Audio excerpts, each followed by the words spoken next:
সালাউদ্দিন সাহেব ওখানে প্রক্সি প্রধানমন্ত্রী হিসেবে কাজ করছেন, একদম প্রক্সি প্রধানমন্ত্রী। আমাদের প্রধানমন্ত্রী বিরোধী দলীয় নেতার কথার পর প্রোটোকল অনুযায়ী যার কথা বলার কথা উনি কথা বলতে পারেন না, যে কোনো কারণেই হোক স্ক্রিপ্ট ছাড়া উনি ভুলে যান কথা, তথ্য বিভ্রাট হতে থাকে, এই কারণে প্রক্সি প্রধানমন্ত্রী কথা বলেন। এখন প্রক্সি প্রধানমন্ত্রীর ব্যাকগ্রাউন্ডটা কি?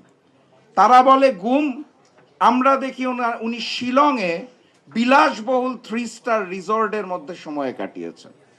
এখন ওই যে আরেকটা পয়েন্ট এসেছে আলোচনা, আপনাদেরকে মনে করিয়ে দিতে চাই, শুধুমাত্র এই জুলাই সনদ বাস্তবায়ন না, তার পূর্বেই অধ্যাদেশগুলো বাতিল হয়ে যাচ্ছে। অর্থাৎ আমার ভাই বলেছে 40%, আমি বলবো অর্ধেক, 50% সংস্কার কার্যক্রম অলরেডি শেষ হয়ে গেছে, হওয়া শেষ, জুলাই সনদ ব্যতীতই। এবং এর মধ্যে গুরুত্বপূর্ণ কোনটা? এই যে গুম নিয়ে যে কথা বলছেন ওনারা, মানবাধিকার, বিরোধী দল দমনের জন্য পুলিশ, সুপ্রিম কোর্টের বিচারক নিয়োগ, দুর্নীতি দমন কমিশন, অর্ধেক তো শেষ।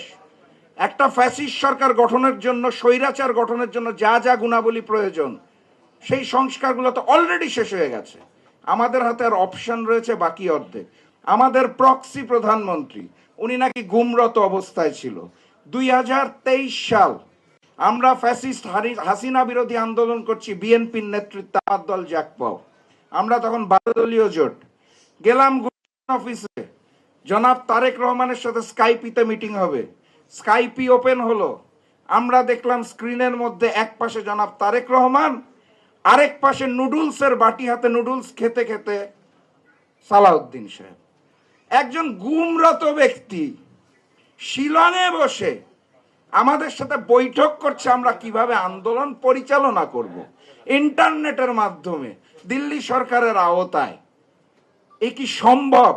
আমরা হতভম্ব হয়ে দৃশ্যটা দেখলাম, বের হলাম, নিজেরা মুখ চাওয়াচাই করলাম যে কি আন্দোলন হবে।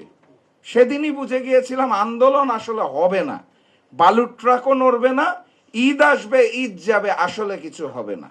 আল্লাহ যেদিন কবুল করবে তার আগে আমরা আসলে পারবো না, এটা আমরা বুঝে গিয়েছিলাম ওই দিন। এবং আলহামদুলিল্লাহ আল্লাহ কবুল করেছিল দেখে জুলাই যোদ্ধারা জয়ী হতে পেরেছে, আমরা কিন্তু পারিনি, রাজনৈতিক দলরা পারে না।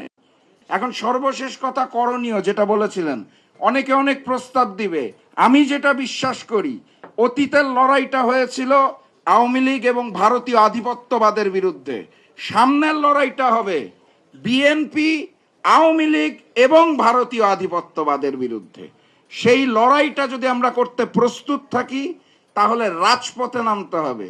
এই গোল টেবিল বৈঠক, এসির বাতাস খেতে খেতে যতই ভাষণ দেই, শেখ হাসিনা এমনি এমনি দিল্লি পালায় নাই, এবং এই লন্ডনে যিনি আগামীতে পালানোর প্রস্তুতি নিচ্ছেন তিনিও এমনি এমনি পালাবেন না। আমার আহ্বান, চলুন রাজপথে নামি। আমি আমার জায়গা থেকে বলতে পারি, ব্যক্তি হিসেবে আমার দল থেকে, আপনারা যদি রাজপথে নামতে চান, কারণ এটা আপনাদের দাবি, রাজনৈতিকভাবে আমার দল জাতীয় গণতান্ত্রিক পার্টি জাকপা আপনাদের সাথে থাকবে। আমি ব্যক্তিগতভাবে প্রথম কাতারে থাকব, এবারের প্রথম গুলিটা খাওয়ার জন্য প্রস্তুত আছি। দেখা হবে ইনশাআল্লাহ রাজপথে।